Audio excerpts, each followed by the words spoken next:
Alrighty, let's do some news.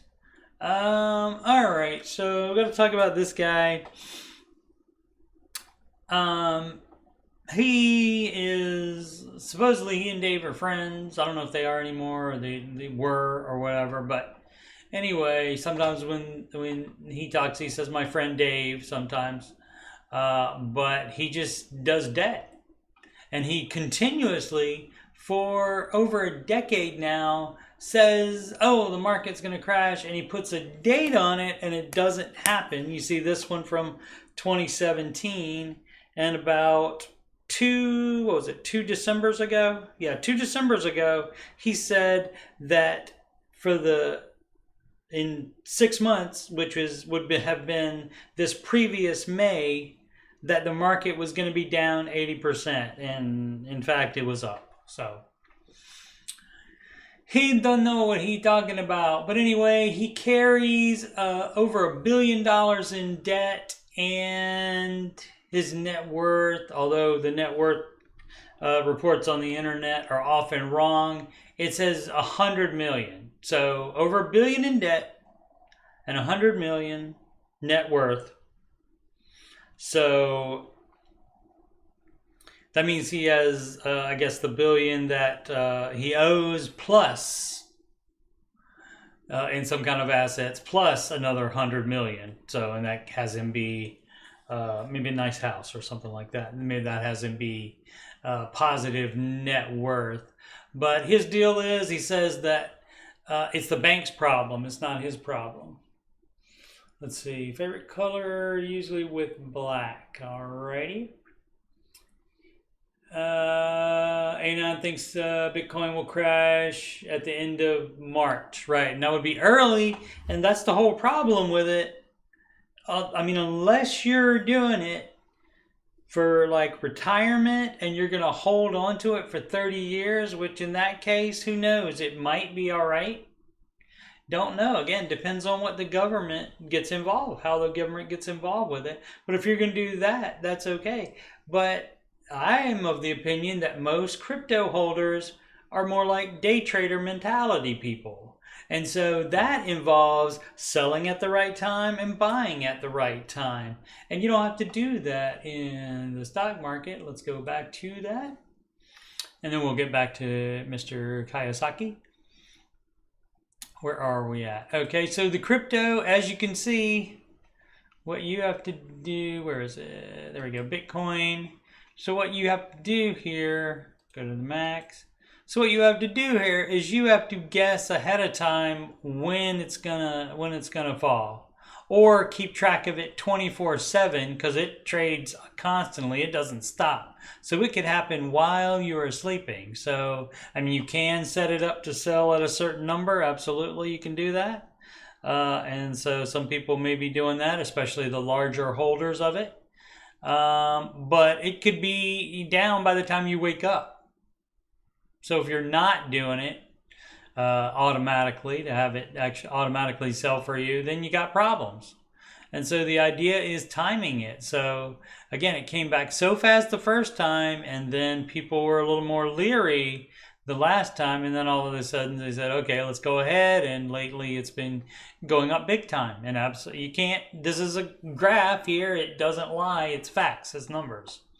And so numbers don't lie, but also you have, this is the growth over the maximum of it. That is extremely unstable. And opposed to the market, as let's use S&P 500 for this, and the max. Oh, look at this. It's a nice steady. You don't get the ups and downs so much. It's nice and steady. There's crashes. Like here's the Pandy crash right there. Here's the Pandy crash right there. And then the inflation crash, or whatever you want to call that one, right there. And then, but now it's come back and gone to a new high. And so you get the nice steady rise. And so this is going to be there for retirement. Who knows? Who knows with Bitcoin? So it's a little bit, if you're making money on it, more power to you. Go ahead and keep doing it. But it's Dave's advice not to do that. So, and I agree with him. So where were we? Okay. He predicted an epic March crash that didn't happen over and over and over again, even since 2017. We got this one. When is this one? This one is from a month ago. Everyone will be wiped out in 30 days. It's over a month now from that time. It's a month. And probably over a month. It doesn't say what date. Let's see, when's the... no, their timing is weird. It doesn't tell you exactly when.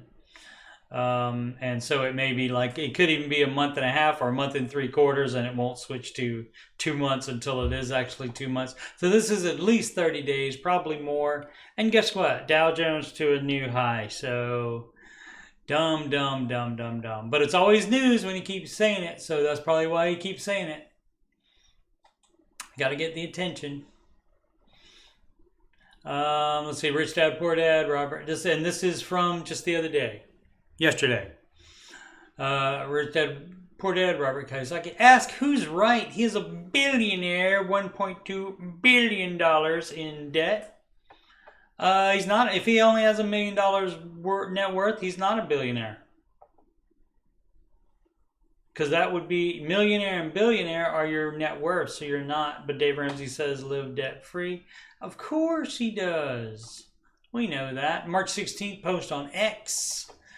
Kiyosaki's on the X, the artist formerly known as Twitter, and so he just contrasts it. He just compares himself to Dave. Why wouldn't you if you're trying to sell books and stuff? Absolutely. Why wouldn't you? I use debt to invest. It's debt leveraging. Mr. Ramsey doesn't do that. Too much risk. His deal, though, again, like I said before, $1.2 billion in debt. And he says, where is it? For the financially educated and experienced, my advice may be better. No, the financially educated and experienced should know better.